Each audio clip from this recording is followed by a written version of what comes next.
Good evening and welcome to the Private Property Podcast, where we provide you with valuable knowledge and information on all things property related.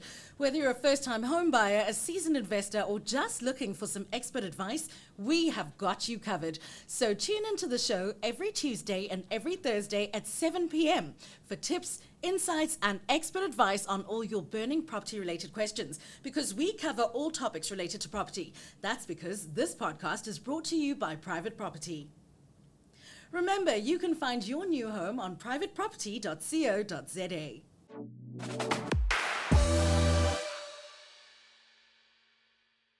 Welcome to the Private Property Podcast. On tonight's episode, we'll be chatting about the funny side of property ownership. Joining me in studio to tickle our funny bones is comedian, writer, actor Nqoba Ngocba. But before we dive into today's conversation, remember to comment below, share your thoughts about today's show. You can also join the conversation by using the hashtag #FindYourNewHome on privateproperty.co.za and hashtag the Private Property Podcast on all social media. We'll be keeping an eye out for your posts, and who knows, we might even feature some of your comments on next week's show. That's because we value your opinions and because this is the Private Property Podcast, where we provide you with valuable information on all things property related.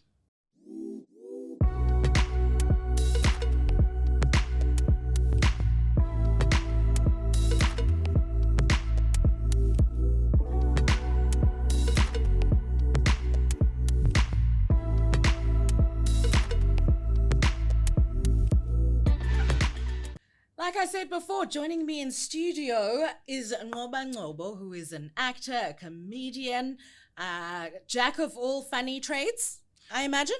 Most definitely. If they're paying me, I will be there. That's the moral of the story. Thank you for having me. Of course they're paying me. Are they not paying you? Sure. We'll discuss it after the show. Why do you call yourself King Nqoba?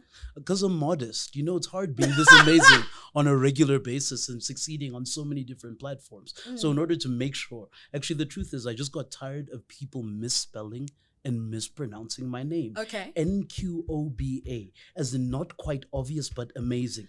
But I've seen so many different versions of my name. Sometimes I get to a gig and I want to see who's that guy performing, because I don't believe it could be me. It can't be you. It can't be. What do they call you? Nqoba? Nqoba, Nqoba, Jacoba, Taka. I've had it all. Jacoba. That's my favorite. Mm-hmm. At least they get the bar right. Mm-hmm. Yeah, that's why I call myself Sibs as well. I was tired of them butchering my name. Dude, and it's painful, isn't it? It's like...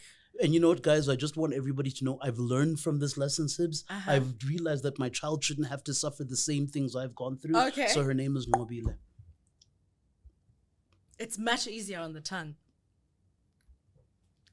Let it out. Don't fight me. We have to get through this. I'm here to talk about property. You're also here to talk about property. What has your property journey been like?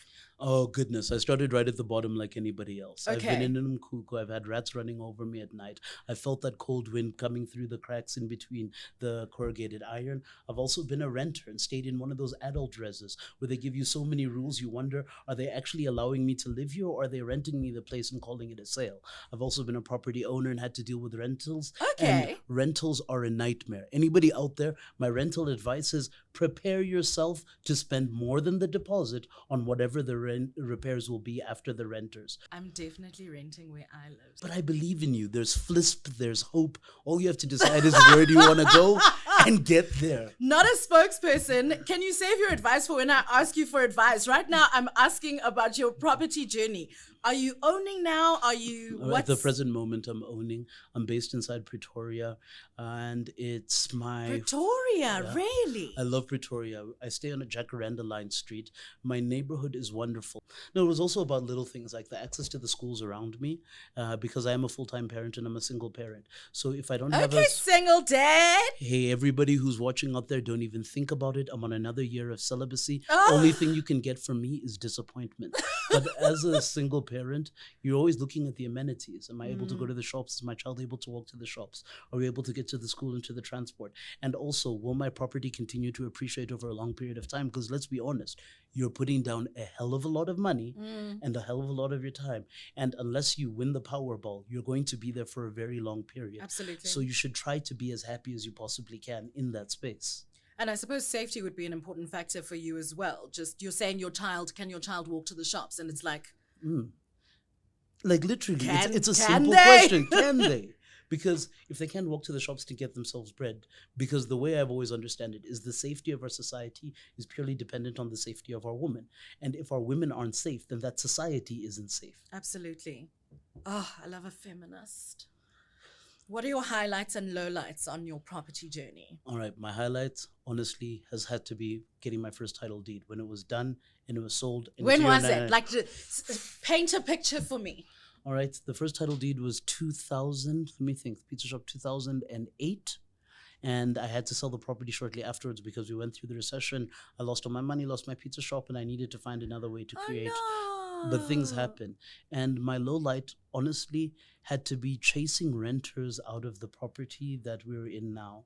We had a situation where first we had renters, we had a decent contract, a great letting company, and then we were approached by another private individual who also had a good track record on them, so we trusted them, and they basically turned it into one of those situations where they subdivide absolutely everything.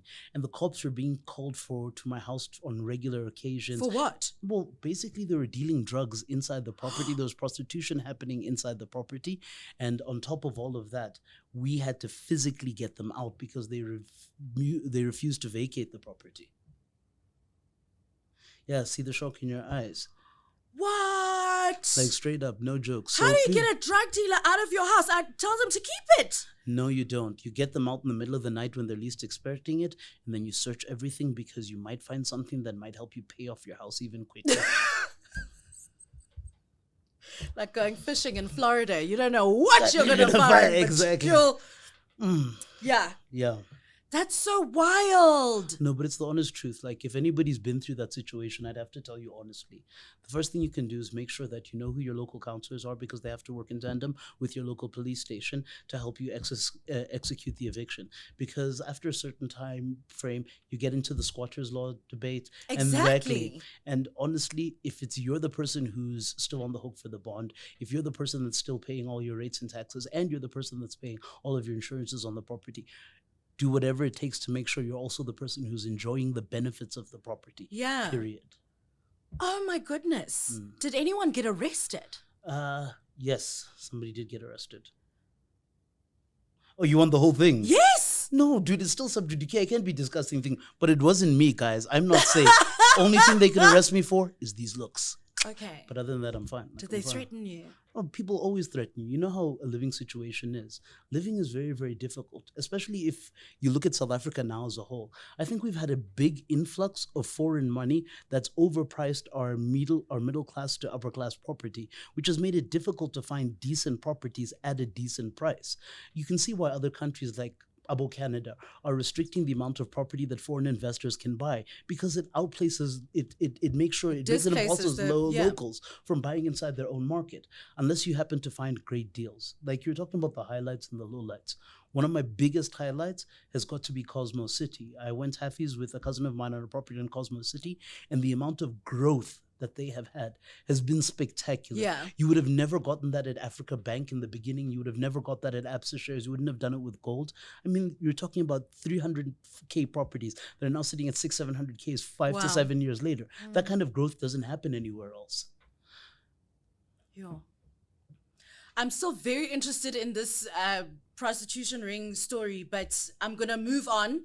And yeah, let's talk about other things. What is the best advice you've ever received regarding property? Honestly, pay as big a deposit as you possibly can. Without a doubt, no matter what it is. From the get-go. From the get-go. Just because you can get financing on a 90 or an 80% bond, it's not the best situation you want to be in. And also, in terms of you're just looking to get out as soon as you possibly can, your capital return on a big deposit is much better. And it caused me to sacrifice a lot of things. Like, I would have loved to have beautiful cars. Like, I love vehicles. I come from a family that is addicted to vehicles. Okay. But if I had gone down that path, I would have never been able to get the first property or be in the property that I'm in now. Also, vehicles depreciate. But they make you so happy in the meantime. What do you do in the vehicles? Mostly wheelies. Do you drag race? No. So if I have to think about it, there's only two types of driving I like to do. I like to do relaxed, slow driving. A classic Like long car, distance. open top, a You make Sunday it sound very, drive, the wind in my bald, that sort of thing, right? it sounds very romantic. And then the other one is just fast, like leave Pretoria, get to Cape Town, see if you can beat 10 hours. Have you? Well, for any of the legal profession who are watching, never have I ever endeavored to even try to attempt that. Yeah. And But if you had, if I had, would you I have would definitely make succeeded? it. I would definitely make it. It's not even a question. I heard that you once got banned from a McDonald's because you did wheelies in the parking lot. It wasn't wheelies, it was donuts. And I'd like to say to the What's the staff difference of between a wheelie and a donut? a wheelie is on a motorbike. It's when you prop your front wheels and you carry it down. Fronty is when you stop on your front brakes. Donuts is when you're spinning your wheels so fastly that there's smoke coming out the back. And to everybody at that McDonald's, I'd like to wholeheartedly apologize. I miss your apple pies. I miss your cheeseburgers. Can we find a way to work it out? I don't want to work out my divorces. I just want to work out that ban so I can get food in the middle of the night. Please, please. If you are sincerely apologetic, why did you go back and do it a second time? I heard you did that as well. Listen, she seems like she's got the whole file today. People watching the Private Property Podcast, I would like you to know that they've gone too deep into a man's past but also, what if I was just trying to secure my property value? What if I was trying to make sure that it didn't get too expensive by making sure that there were still ruffians in the neighborhood so I could afford to happily live there? If you are the only ruffian in the neighborhood, it doesn't count. Well, technically Because speaking... all they do is ban you. No, I'm also... Now you don't have apple pies. Yeah, I don't have apple pies.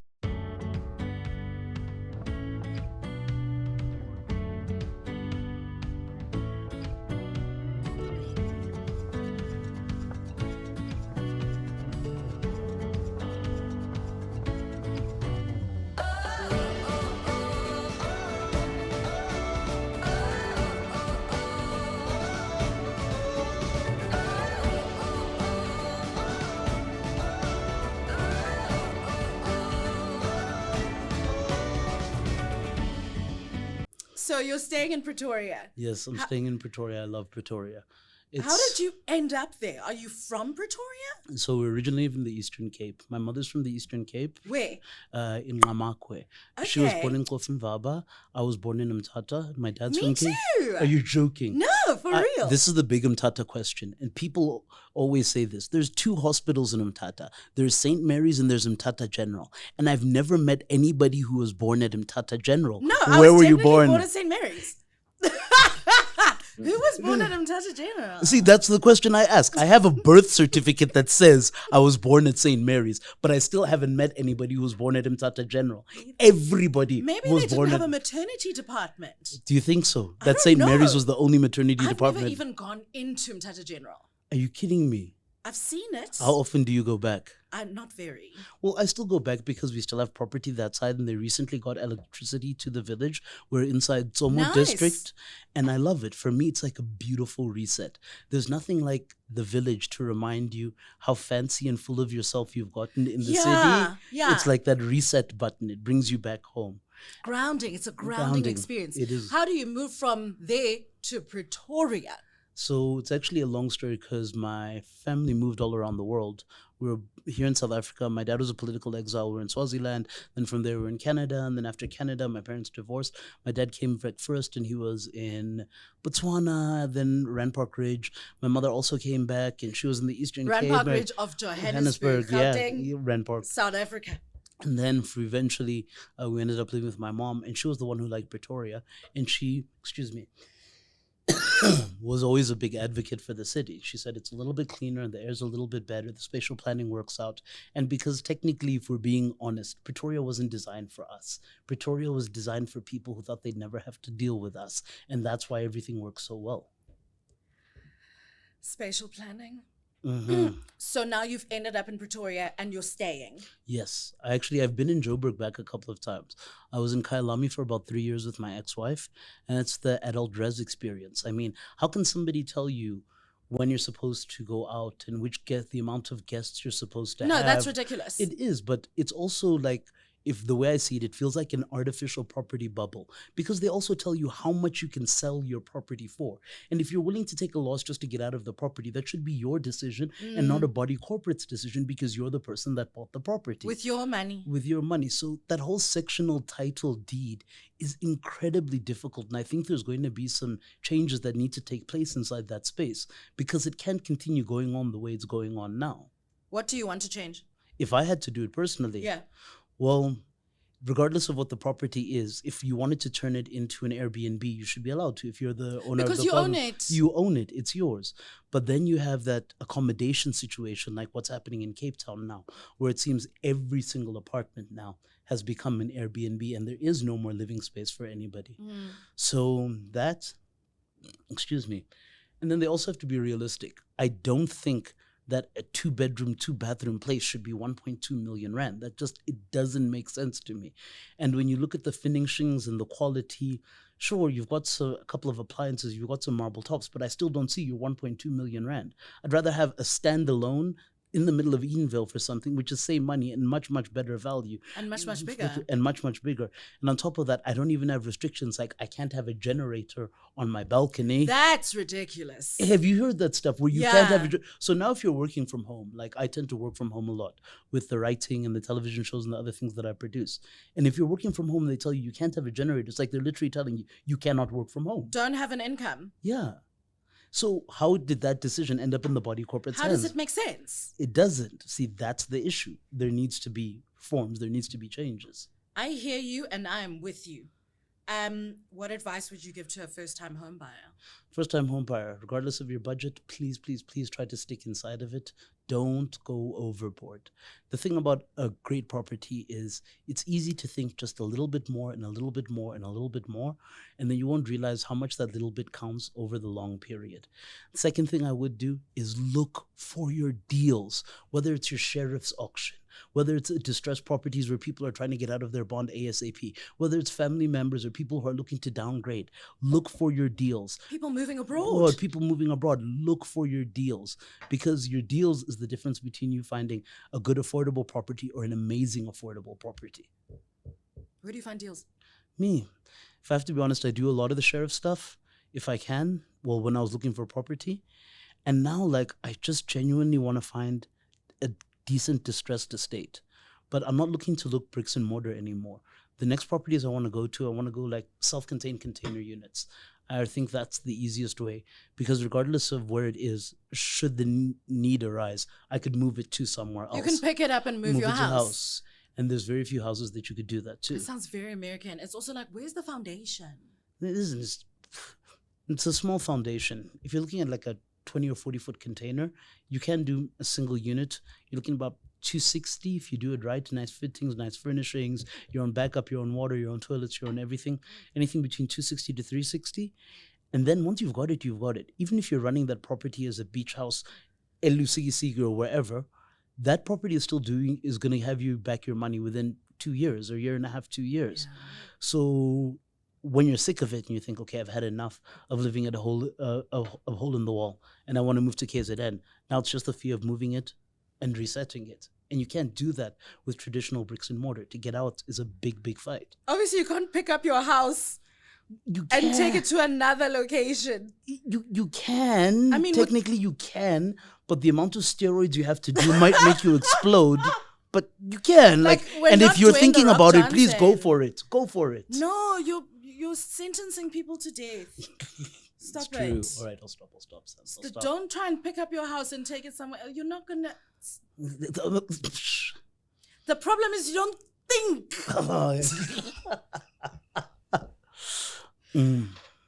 Are you going to do a guest house in Lusigisigi? Dude, actually, I do. Or hole in the wall? I really love beachfront, and I lost my voice on a trip to Cape Town, and I got reminded like how beautiful our country is. And the problem is when you're doing laps in Gauteng over and over, you forget like how amazing it is to be sitting on top of Lion's Head and enjoying the most gorgeous view in the country. How wonderful it is to be at Morgan's Bay and like just to see those wild waves crashing in and to fish. The wilderness, hole in the wall. Oh, like, hole in the wall. Actually, technically, technically hole in the wall. My uncle is royalty, so okay. So you're entitled to a bit of. We can. I can go. Hey, kumkani. Well. Yeah. So you could. I mean, technically. I could. So if anybody's watching, you got some money to invest, come DM me. They're always open. I'm finished by you, but that's really a good idea, actually. Plus, we're also underserviced because, there's basically nothing out there. And it kills me that how you drive Durban, Scottsboro, Ramsgate, Margate, packed up. And then the moment you cross like that Port Shepstone style, it's just empty. Yeah. Like there's literally nothing. The reason they call it the Wild Coast because it's wild how empty that place is. And it's so beautiful. It's stunning. I kind of wanted to stay that way.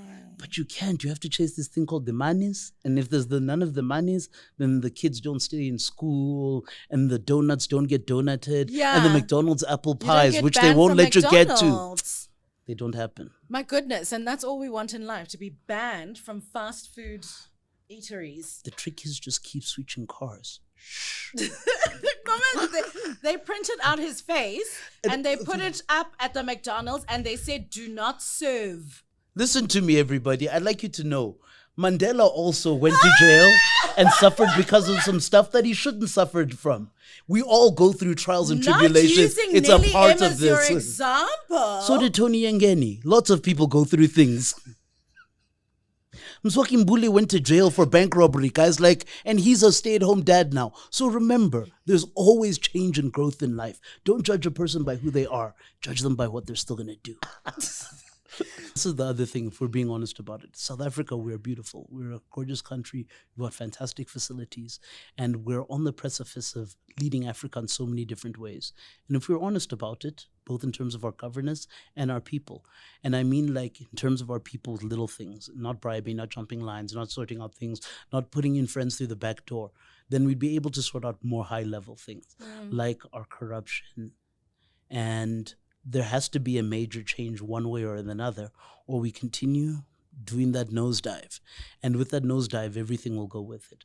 Our property, our safety, and our happiness. And that's what I worry about the most. And on that note, ladies and gentlemen, Nqoba Ngocba, thank you so much for your optimism and for joining us on the Private Property Podcast. That is all I have for you tonight. I'll see you on the next episode.